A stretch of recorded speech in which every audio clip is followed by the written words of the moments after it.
안녕하세요. 한국해양과학기술원의 양희철입니다. 이렇게 뜻깊은 행사에 초대해 주셔서 감사의 말씀을 드리고요. 특히 최근 들어서 가장 중요한 의제로 떠오르고 있는 심해 탐사를 의제로 해서 저한테 주제 발표를 요청해 주신 주최 측에 감사의 말씀을 드립니다. 저는 오늘 동해에서 공해, 심해접까지 심해 탐사를 위한 새로운 방향성 설정을 주제로 해서 발제를 하도록 하겠습니다. 제 발제에 앞서서 먼저 심해라는 것에 대한 정의가 필요할 것 같습니다. 심해라는 정의에 대해서 저희들은 두 가지 해석을 합니다. 먼저 지질학적 측면에서의 심해적 혹은 심해, 혹은 법적인 개념에서 심해, 이 두 가지 영역에서 접근을 합니다. 그래서 지질학적 측면에서 심해라고 하면 기본적으로 수심 200m 이상의 깊은 바다를 의미를 하는 거고요. 법적인 측면에서 심해저라고 하면 국가가 관할권 행사를 할 수 없는 저이온의 공해 그리고 심해저를 법적 심해저라고 표현을 합니다. 다만 오늘 발제에서는 저는 심해라는 표현을 국가 관할권 내측, 즉 우리 주변 수역에 있는 동해와 같은 깊은 바다, 그리고 국가 관할권 외측의 공해, 심해저, 즉 과학적 탐사가 필요한 과학적 이해를 대상으로 하는 이 지리적 범위의 심해로 특정하여서 발표를 하고자 합니다. 먼저 동해는 대양의 축소판이라고 할 만큼 굉장히 중요한 이 해양으로 평가를 받고 있습니다. 특히 극지와 태평양, 인도양을 연결하는 핵심 지역에 위치를 하고 있다는 점에서 비단 해양 자원의 문제, 해상 교통도의 문제, 그리고 해양 환경의 문제를 뛰어넘는 타 지역회와 연결되는 중요한 의미를 갖는 지역으로 평가를 하고 있습니다. 반면에 국가관할권 외측에 있는 공해, 심해저는 또 다른 의미를 갖습니다. 공해는 자유로운 이용이 가능한 지역이지만 최근 들어서는 국제사회가 보다 효율적인 관리 방식을 논의를 하고 있는 지역이기도 합니다.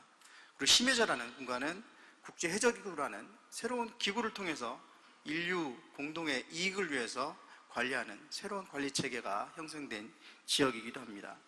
이 모든 지역에 대해서 우리가 얼마만큼 알고 있는지, 그리고 우리나라가 가야 될 방향은 무엇인지에 대해서 조금씩 방향의 전환을 할 필요가 있지 않나, 지금이 그 시기가 아닌가라는 생각을 합니다.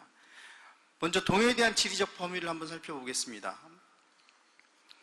동해에 대한 지리적 범위를 설정하는 IHO, 즉 국제수로기구라든가 LM이 이 광역 생태계를 담당하는 이 지역에서 바라보는 시각은 조금 틀립니다. 다만 우리가 생각하는 동해 전체를 포괄하는 이 지리적 범주라는 것은 큰 차이는 없을 것 같습니다. 동해의 남북 길이는 약 1700km 정도가 됩니다. 전체 면적이 약 100만 7300 평방킬로미터라는 점에서 굉장히 광역에 해당이 되고요. 특히 최고 수심이 약 2900m 정도, 거의 3000m에 육박을 합니다.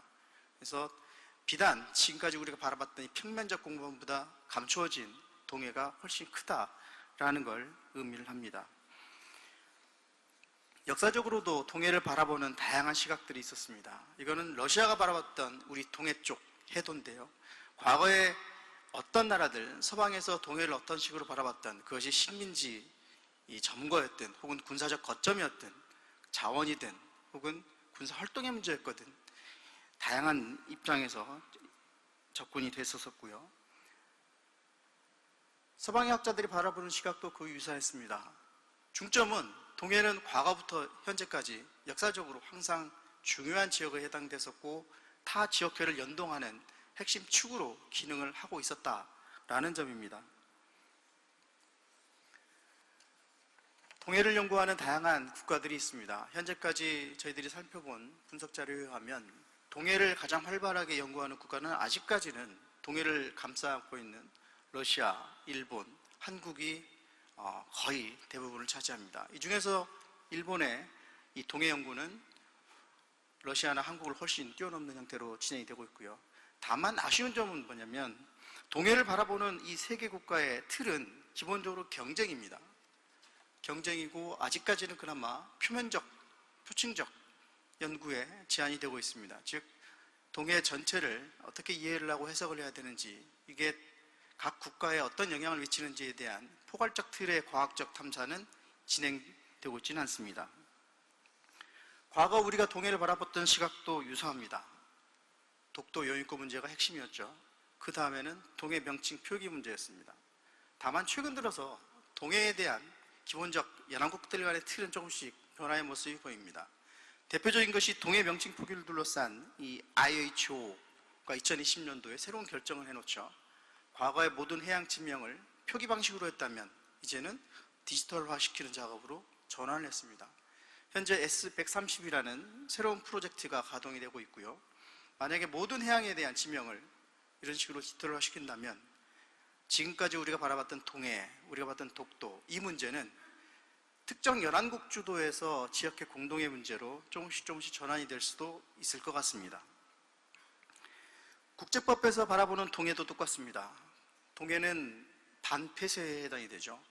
혹은 폐쇄라고 표현이 되기도 합니다. 즉, 두 개 국가 이상에 의해서 둘러싸여진 해역.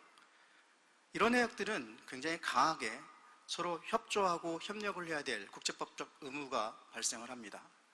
이미 다양한 시도는 시작이 되고 있습니다. 각국이 갖고 있는 모든 정보들이 학자들의 채널을 통해서든 외교적 방식이든 하나씩 공동의 생존권 문제로 전환하려는 시도가 진행이 되고 있습니다. 그리고 그 연구의 범주도 특정 거점 중심에서 지역해 전체를 이해하는 측면으로 폭이 확대가 되고 있습니다. 동해에서 만약에 연안국 주도가 아닌 지역의 공동의 문제로 확대가 된다면 비단 저희들이 바라봤던 해양 환경 문제에 국한되지는 않을 것 같습니다. 물론 그 틀이 기본적으로는 연안국 간의 각국의 이익을 중심으로 해서 진행이 되겠지만 그럼에도 불구하고 바라보는 방향성은 같이 해양 재난의 문제를 어떻게 대응할 것인지, 기후변화를 어떻게 대응할 것인지, 해양 병원체 문제를 어떻게 해결할 것인지, 결국은 각국이 가지고 있는 정보를 공유할 수밖에 없는 형태로 점진적 전환은 이루어질 것 같습니다. 동해는 또 국제해협으로서도 굉장히 중요한 의미가 있는 지역입니다. 국제적으로 굉장히 많은 국제해협이 있는데 그 중에 동북아에는 약 40개 정도의 국제해협이 위치해 있습니다. 그 중에 동해에는 대한해협, 츠가루해협 같은 국제사회에서 굉장히 그것이 이제 전략적인 모습이든 군사활동의 모습이든 물류의 모습이든 국제사회에서 굉장히 중요하게 생각하는 국제해협이 바로 동해, 남북을 책임지는 소통로 역할로 하고 있습니다. 우리나라 역시 굉장히 해양에 의존하는 국가고 일본, 러시아 모두가 해양에 의존하는 국가입니다. 그런 측면에서 이 동해의 모습을 바라보는 시각은 비단 과거와는 조금 다른 전체 지역해를 이해하는 측면에서 점진적 접근이 필요할 것 같다라는 생각입니다. 시각을 조금 돌려보겠습니다. 이제 국가관할권 외측, 우리가 생각했던 심해저라든가 공해 지역으로 살짝 눈을 돌려보겠습니다. 1982년도 유엔 해양법이 채택이 되면서 해양은 굉장히 복잡해졌습니다. 우리가 마주하는 동해와 같은 연안 해역도 있지만 모든 국가가 어떠한 주권이나 관할권 행사를 하지 못하는 공해, 심해저라는 지역도 있습니다. 현재까지 200킬 외측의 수초에 대해서는 저희들이 공해라고 표현을 하고요. 200킬 외측 혹은 연안국이 대륙붕 행사를 하지 못하는 그 외측의 하층토는 저희들이 심해저라고 표현을 합니다. 공해에 대해서는 아직까지 자유로운 접근, 이용이 가능합니다. 다만 이 심해저라는 공간에 대해서는 국제해저기구라는 별도의 기구가 관리체계를 형성하고 있습니다. 그리고 그 지역에서 나는 모든 수익물들은 국제해저기구를 통해서 인류사회에 다시 한번 환원을 시켜주는 공존, 공생의 방식으로 관리체계가 형성이 되어 있습니다. 이게 현재 유엔해양법이 갖고 있는 가장 큰 장점 중에 하나죠. 다만 유엔해양법 회약의 이런 규정에도 불구하고 여전히 모든 국가들이 자국의 관할수역이 어디까지인지 확장짓고 있지 못합니다. 즉 이거는 국제해저기구 관리하는 심해저의 공간도 아직까지 미확정 단계라는 게 있습니다. 그럼에도 불구하고 우리가 여전히 약 2억 3천 혹은 2억 1천 평방킬로미터라는 공해 심해저에서 갖는 새로운 기회에 그것이 자원이든 과학조사의 틀이든 기회는 여전히 남아있는 공간이기도 합니다. 협약에 따라서 모든 나라들이 관할권을 주장한다면 지금 현재 회색으로 되어 있는 것이 배타적 경제수역이거나 대륙붕입니다. 다만 200캐리 외측으로 대륙붕을 더 연장하고자 하는 국가가 있다면 이 노란색들은 전부 다 새롭게 연안국의 관할권에 해당이 되겠죠. 그럼에도 불구하고 여전히 남는 것은 파란색으로 보이는 모든 심해적 공간입니다. 즉 우리한테는 여전히 우리가 알지 못하는 굉장히 미지의 해역이 굉장히 많이 있다라는 것은 분명합니다. 국제협약에 따라서 저희들이 접근할 수 있는 심해 공간을 다시 한번 살펴보겠습니다. 첫 번째, 공해. 공해는 아직까지는 열려있는 바다입니다. 모든 국가들의 해양과학조사가 자유롭게 진행될 수 있고 거기서 채취하는 해수, 수산자원을 여전히 연구할 수 있는 틀이 마련되어 있습니다. 다만 현재 유해를 중심으로 해서 국가관할권 예측, 모든 생물자원에 대한 새로운 접근법, 새로운 국제규범이 진행되고 있습니다. 이른바 BBNJ라고 하는 새로운 국제규범이죠. 이거는 유엔 해양법 협약 틀 내에서 진행이 되고 있는 새로운 형태의 공해, 심해저 이용 방식일 수가 있습니다. 또 하나, 국제해적이고 관련한 심해저 이 공간은 지금까지 탐사 중심의 체계에서 개발 단계로 점진적 전환을 꾀하고 있습니다. 현재 개발 규칙이 마련이 되어 있고요. 내년까지 개발 규칙을 완료할 예정에 있습니다. 즉 우리가 지금까지 진행했던 해양을 이용하는 방식, 개발하는 방식이 틀을 달리하면서 접근될 수 있다라는 걸 의미합니다. 극지를 볼까요?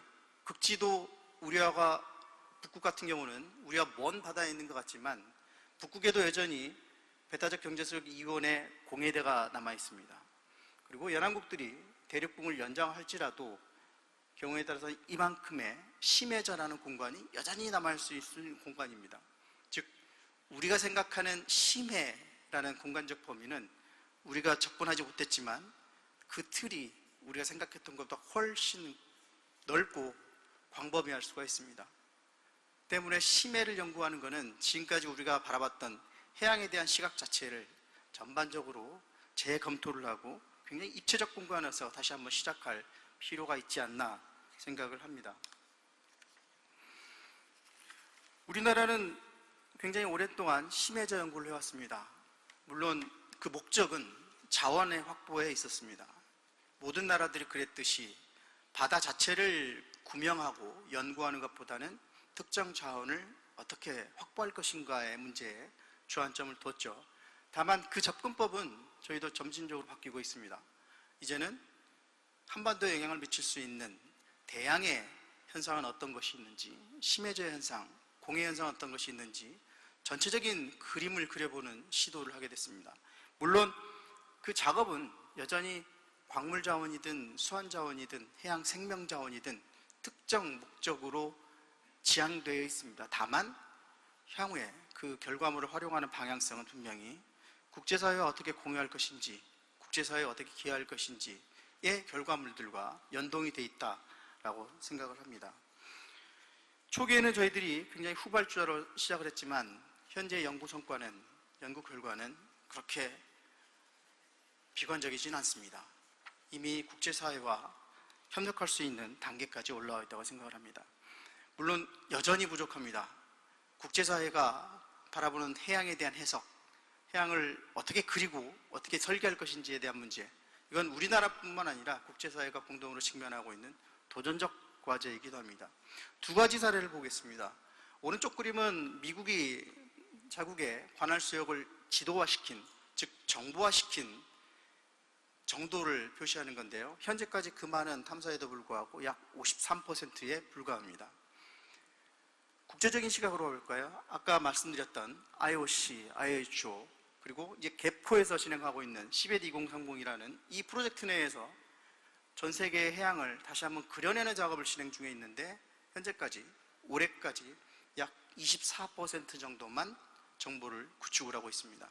모든 바다에 대해서 우리가 바라보는, 국제사회가 바라보는 지식 정도가 여전히 한계가 있다는 뜻을 의미하기도 합니다.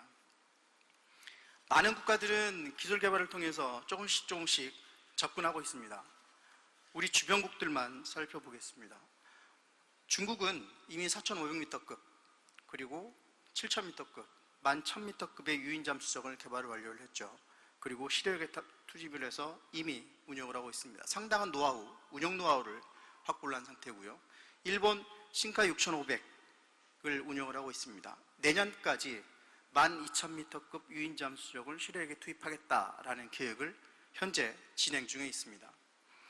유엔 해양법 협약은 과거 저희들이 17세기 이후로 국제사회가 항상 다투었던 두 가지 이슈가 있습니다.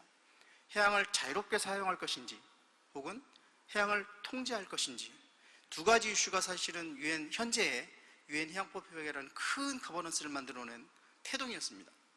그런데 지금 현재 유엔 해양법 협약에서 바라보는 바다, 국제규범 혹은 국제사회가 행동으로 나서야 될 그 방향성은 통제와 자유로운 이용권이 아니라 이제는 공동으로 관리하는, 그리고 국제사회에 공동으로 향유할 수 있는 이익, 이 무엇인가를 찾아내는 데 있습니다. 심해 탐사는 그 첫걸음이라고 생각을 합니다. 모르는 바다에서 이해하고 아는 바다, 그걸 통해서 공동으로 관리할 수 있는 기틀을 마련하는 작업, 이게 우리 동해에도 해당이 되고 공해, 심해저에도 공동으로 작동하는 하나의 원칙이기도 합니다. 저는 그래서 아직까지는 미지의 바다지만 심해저에 대한 공간, 심해에 대한 탐사, 이 작업은 경쟁의 틀뿐만 아니라 국제사회가 공조할 수 있는 틀 속에서 새로운 방향성으로 점진적 전환, 새로운 출발점이 될 필요가 있지 않을까 생각을 합니다. 감사합니다.